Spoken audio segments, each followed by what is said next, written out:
Канал Валерия Табакова представляет 14 секунд видео и вранье ключевой свидетельницы обвинения по делу Фарион.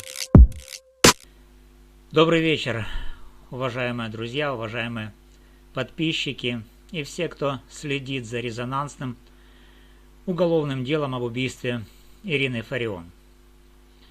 Я юрист Валерий Табаков, и я постоянно публикую видео, которые освещают ход дела, судебного разбирательства, которое проходит в Шевченковском районном суде города Львова по обвинению Вячеслава Зинченко в этом резонансном убийстве. Сегодня я обращаюсь к вам не как сторонний комментатор, а как юрист, который внимательно изучил доступные мне материалы по делу по факту убийства Ирины Фарион, совершенного 19 июля 2024 года во Львове по адресу улица Масарика, дом 3.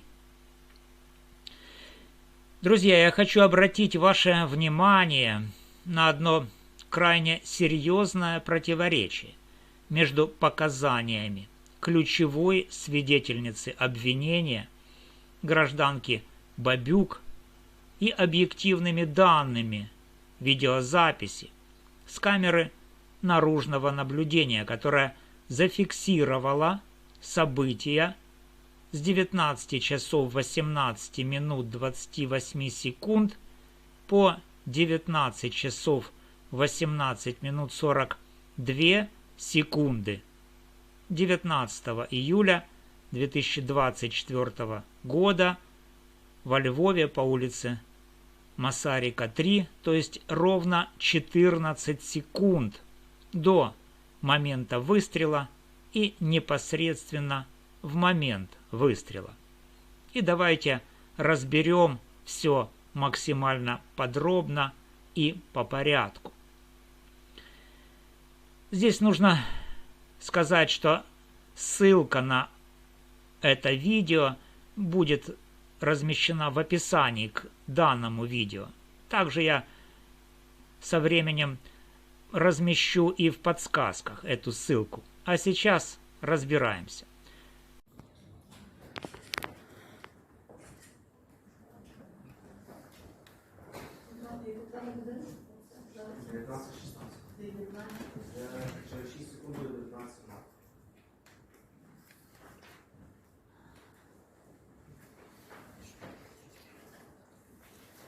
На наступному відеофайлі приватної камери відеоспостереження з адресою Львів Масарика 349 в період часу з 19.18.28 по 19.18.31 реальний час зафіксовано руку, що вказаної особи, яку сторона обвинувачення вважає, що це Зінченко, коли він йде з правої сторони дороги від камери у протилежну сторону, а продовження його руху зафіксовано наступною відеофайлом під назвою, велика назва, на якому останнього зафіксовано в період часу з 19.18.33 по 19.18.42.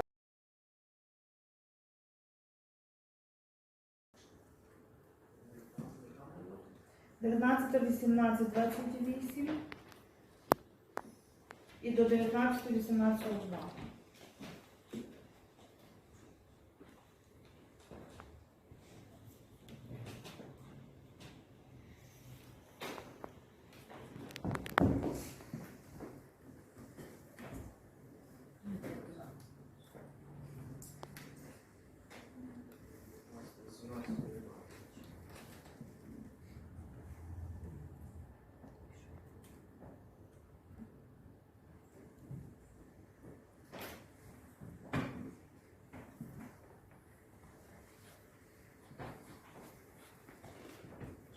До 42.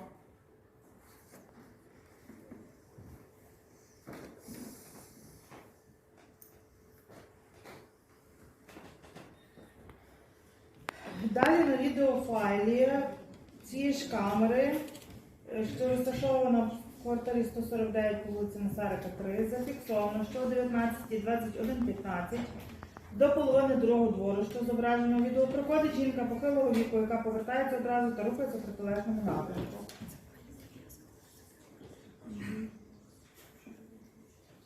21:15.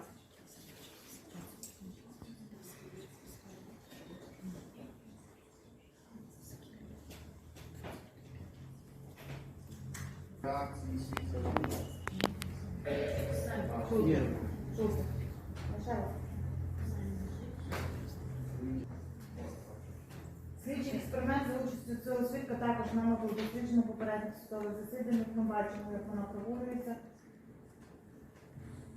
по вулиці.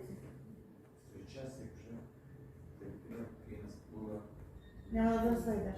Ще. Зараз вийдеш.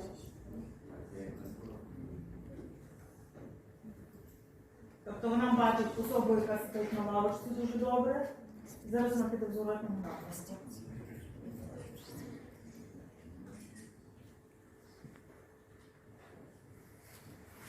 Далі на відеофайлі приватної цієї ж самої камери відеоспостереження за адресою Львів Масарика 349 у період часу з 19:21:42 по 19:21:54 зараз з'явиться знову біля суда. Це є? Що? Біжить. Зараз. О, з'являється. Первое. Что именно зафиксировала камера? Камера расположена таким образом, что в ее поле зрения попадает автомобиль, возле которого свидетель Дума моет руки.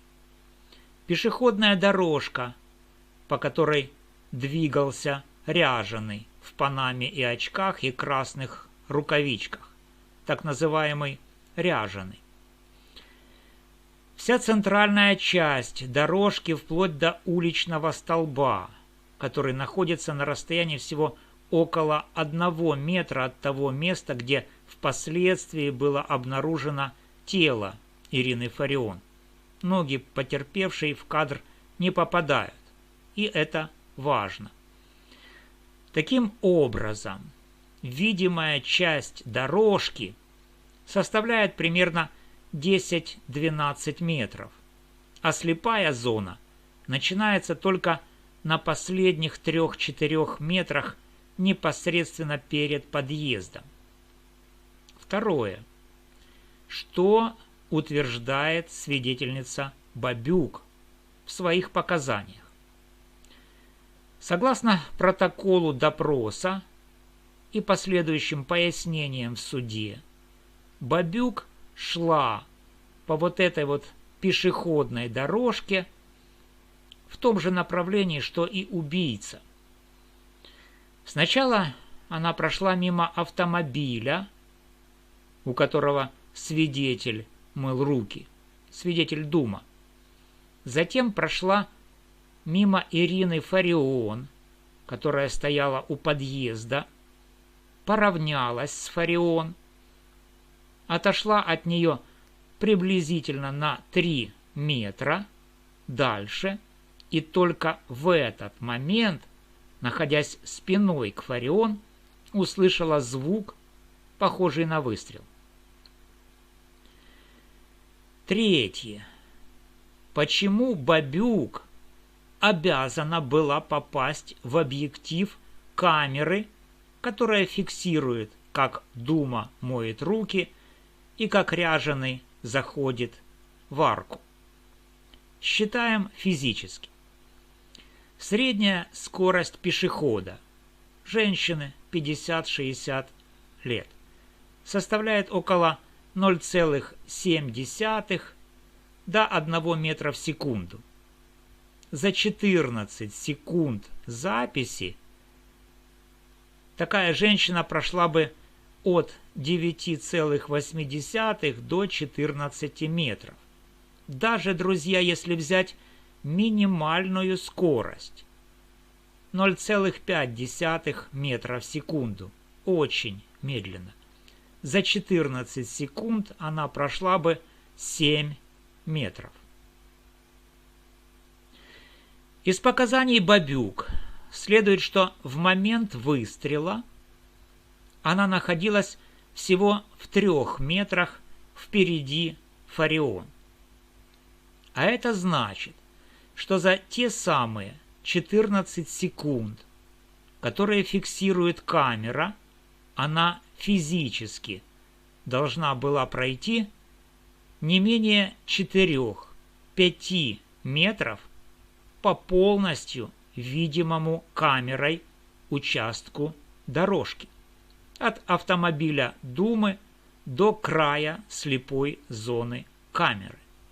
Это примерно 4-8 секунд нахождения в кадре даже при самой медленной ходьбе.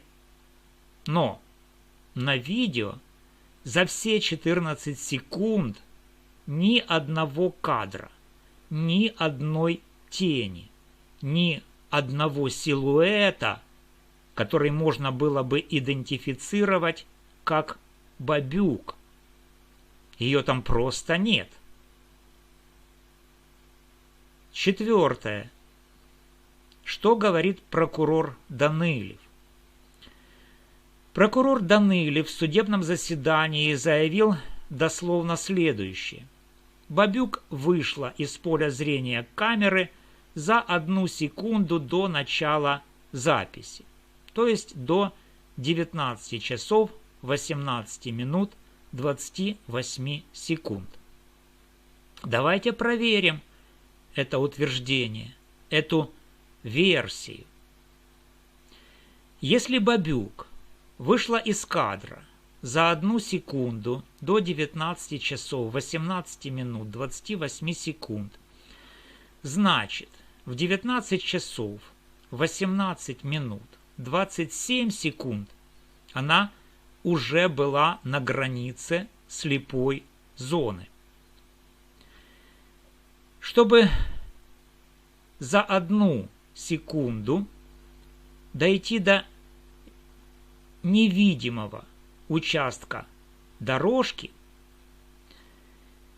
ей нужно было бы ускориться, практически пробежать. Но мы считаем, что бабюк и Данилев говорят правду. Что же получается? Что если бабюк вышла из поля зрения за секунду до начала видеозаписи, то тогда, двигаясь со скоростью полметра в секунду, за 14 секунд она бы прошла 7 метров. То есть приблизительно 1 метр до Фарион и потом еще 6 метров после Фарион, но никак не 3. Выводы. Показания свидетельницы Бабюк объективно опровергаются видеозаписью с камеры наблюдения. То есть, по ее показаниям, судя, можно утверждать, что как минимум 3 метра видимой зоны камеры должны были прослеживаться на видеозаписи, где должна была быть зафиксирована Бабюк. Но ее там нет. И это, друзья, не мелочь, не мелкое расхождение. Казалось бы, какие-то 14 секунд. Это фундаментальное противоречие, которое ставит под сомнение достоверность ключевого доказательства обвинения. В связи с этим я, как юрист, официально заявляю, необходимо немедленно провести следующие процессуальные действия. Первое. Истребовать полную видеозапись с данной камеры минимум за 2 минуты до 19 часов 18 минут 28 секунд, чтобы установить, была ли вообще Бабюк на этой дорожке в принципе. Второе. Провести следственный эксперимент с участием самой свидетельницы Бабюк на том же месте с той же камерой в то же время суток с замером скорости ее ходьбы и точным определением границ поля зрения камеры. Третье. Назначить комплексную ситуационно-видеотехническую экспертизу для установления, могла ли Бабюк при заявленной ею траектории и скорости движения не попасть в объектив камеры. Уважаемые коллеги, юристы, журналисты, блогеры, общественные деятели, все, кому не безразличен исход судебного рассмотрения по обвинению Вячеслава Зинченко в убийстве Ирины Фарион. Прошу вас максимально распространить это видео. От того, будет ли устранено это грубейшее противоречие, о котором я только что рассказал, зависит, отправят ли за решетку действительно виновного человека, или дело снова превратится в очередной пример громкого, но недоказанного преступления. Я, юрист Валерий Табаков, готов предоставить весь свой анализ и расчеты стороне защиты, потерпевшим, или суду, если кто-то из участников процесса обратиться ко мне официально. Спасибо, друзья, за внимание. Подписывайтесь, ставьте колокольчик. Впереди будет еще много важной информации по этому делу. С уважением, ваш юрист Валерий Табаков. До новых встреч.